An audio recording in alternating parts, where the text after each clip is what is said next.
மலச்சிக்கல் பள்ளச்சிக்கல்.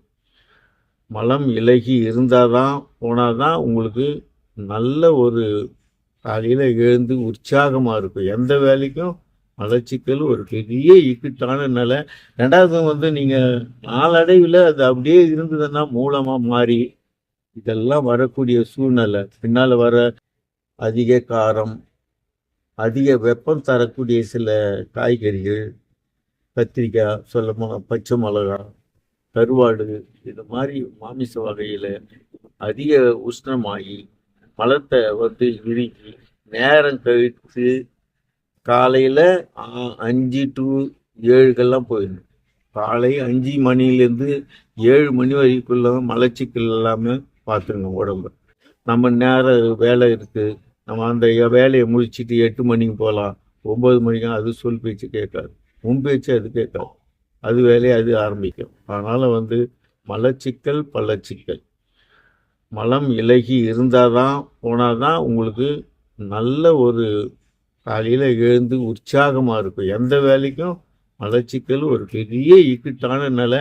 ரெண்டாவது நீங்கள் நாளடைவில் அது அப்படியே இருந்ததுன்னா மூலமாக மாறி இதெல்லாம் வரக்கூடிய சூழ்நிலை. பின்னால் வர ரத்த மூலம், மூலத்தில் 9 மூலம் இருக்குது. முளை மூலம், வெளித்தள்ளுதல், அப்புறம் எரிவு, அரிச்சல், அரிப்பு, இதெல்லாம் 9 மூலம். கடைசியில் பௌத்திரம் உபதிரம், உடம்புக்கு உபதிரம் தரக்கூடிய ஒரு சூழ்நிலையை உருவாக்கிடும். அப்புறம் சுட்டுக்கட்டு மாதிரி ஆயிட்டு அது பொய்யா ஒரு ரவுண்டு சுத்துக்கட்டு மாதிரி ஆயிடும். பிரமணம் மாதிரி லேசாக பொதி வருவேன். அதில் பௌத்திர பூச்சி.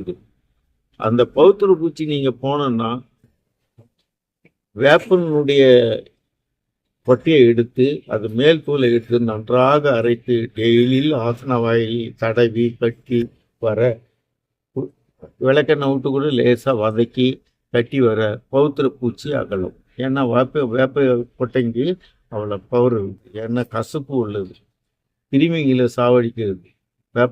வேப்பம் கொட்டையே கிருமிகளை சாவடிக்கும். அதனால் பூச்சி வெட்டுன்னு வருது, அதுக்கு வேப்பங்கொட்டை, கருசீரகம், மிளகு இதை அரைச்சி மேலே பத்து போட்டாலுமே முடி வளர ஆரம்பிக்கும். அந்த அளவுக்கு அந்த வேப்பங்கொட்டைக்கு ஒரு பெரிய பவர். அதனால் மூலத்தை தவிர்க்கணும்னா நாளடைவில் காலையிலேயே எழுந்த உடனே காலை கடன் முடித்து விட்டு அதன் பிறகு குளித்து விட்டு நீங்கள் உணவு உட்கொள்ளணும். அதிக காரங்களை சேர்க்காதீங்க. மூல நோய் உள்ளவங்க கருவாடு, பச்சை மிளகா, கத்திரிக்காய், கண்டிப்பாக அறவே, கேழ்வரகு இதெல்லாம் அறவே விட்டுருங்க. விட்டுட்டிங்கன்னா உங்களுக்கு சுகமாக நல்லா இருக்கும். நீங்கள் நாளடைவில் அது ஃபாலோ பண்ணும்போது கரெக்டாக உங்களுக்கு எப்பவுமே உங்களுக்கு உபதல் அந்த மூலமே இல்லாமல் சுருங்கிடும். அந்த இலையே மஞ்சள் தூள் போட்டு நீங்கள் டெய்லி காலையில் மாலையில் நீங்கள் நைட்டில் படுக்கும்போது நீங்கள் சாப்பிட்டீங்கன்னா பால்லையும் சாப்பிட்லாம், சுடுதண்ணில் சாப்பிட்லாம். இது மாதிரி சாப்பிட்டீங்கன்னா நாளடைவில் அந்த மூலம் சுருங்கிடும். அந்த மூலத்தை ஆப்ரேஷன் பண்ணுறாங்க. பிரியம் வளர்ந்து திரிய உபதரம் கொடுக்குது. இன்னொரு ஆப்ரேஷன் பண்ணுறாங்க. 3 ஆப்ரேஷன் பண்ணுவவங்களை கூட நான் பார்த்துருக்கேன். அதுக்கப்புறம் என்னடா வராங்க. நான் என்ன செய்தேன், அந்த மூல நோய்க்கு மருந்துங்க நான் தயார் பண்ணுறேன்.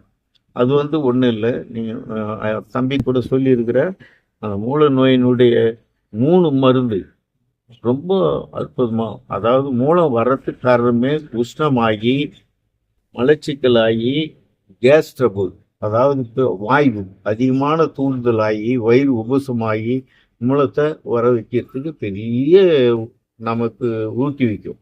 அதனால் நாம் அதை அறவே தீர்க்கணும்னா, மூல நோயை தீர்க்கணும்னா ஒரு மருந்து. அந்த மருந்து கடுக்காய் பூ. கடுக்காய் நீங்கள் தோல் பார்த்துருப்பீங்க, கடுக்காய் பார்த்துருப்பீங்க. இன்னும் 4 வகை இருக்குது கடுக்காவில்.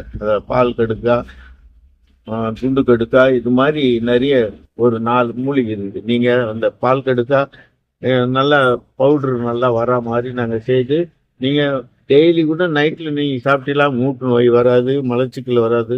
கடுக்காய் மெடுக்காய்ன்னு நடப்போம். கடுக்காய் நீங்கள் சாப்பிடும்போது வயிறு சுத்தம் பண்ணி மூல நோய் வராமல் எரிச்சல், ரெண்டாவது பிளட் வர்றதெல்லாம் கூட நின்றுடும். கடுக்காவுக்கு அந்த பவர் இருக்குது. ஆனால் வெகுட்டலான ஒரு தன்மை இருக்கும். நீங்கள் என்ன செய்யணும், அரிசி கழுவுற தண்ணியில் கடுக்காயை போட்டு ஒரு நாள் ஊற வச்சு மறுநாள் அந்த கொட்டையை நீக்கி வெளியே எடுத்துட்டு வந்து நல்லா சுத்தமான ஒரு வெது வெதுப்பான தண்ணியில் நல்லா கழுவி காய வைக்கணும்.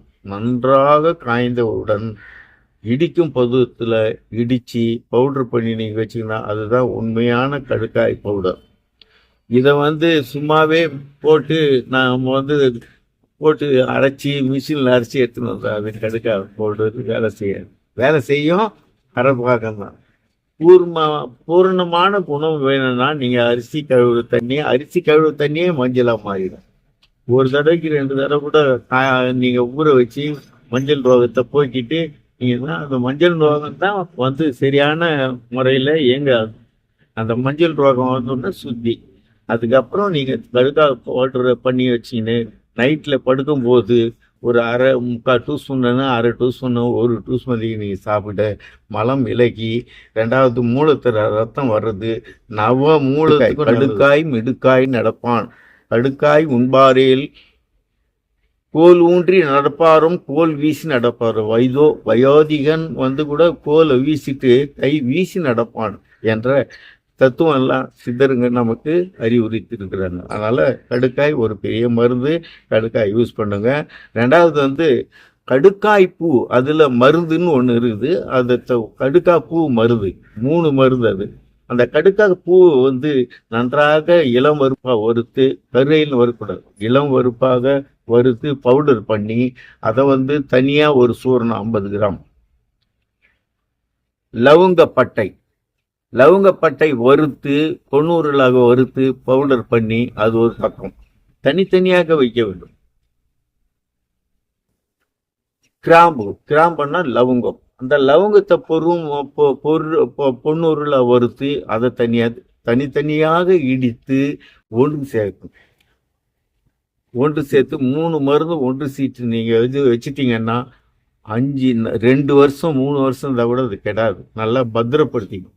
அதை ஒரு 1/2 டூஸ்பூன் அளவு நீங்கள் வெண்ணெயில் சாப்பிட்டீங்களா ரொம்ப குயிக்காக கேட்கும். ஏன்னா குளிர்ச்சி நெய் அதுலேருந்து மாட்டோம். அதனால் வெண்ணெய், அது அடுத்தது நெய், 2மே சாப்பிடலாம். வெண்ணெயில் சாப்பிட்டோன்னா துரிதமாக கேட்கும். நீங்கள் 3 நாள் சாப்பிடும்போது ஒரு நாள்லேயே மறுநாள்லேயும் நீங்கள் என்னதான் முக்குனாலும் வரைய வராது, பிளட்டே வராது, நல்லா ஃப்ரீயாக இருக்கும். மூலத்தில் உள்ள அந்த இது அதிகமான உஷ்ணமாகி மூலம் அந்த மலம் வெளியேறாத ரொம்ப இதுவாயிடுச்சுன்னா உடனே அது தவிர்க்கக்கூடிய சக்தி அந்த கடுக்காய் பூவு, லவங்கப்பட்டை, லவங்கம் 3ம் ஒரு மருந்து. இதை நெய் வெண்ணெயில் கொடுப்போம்.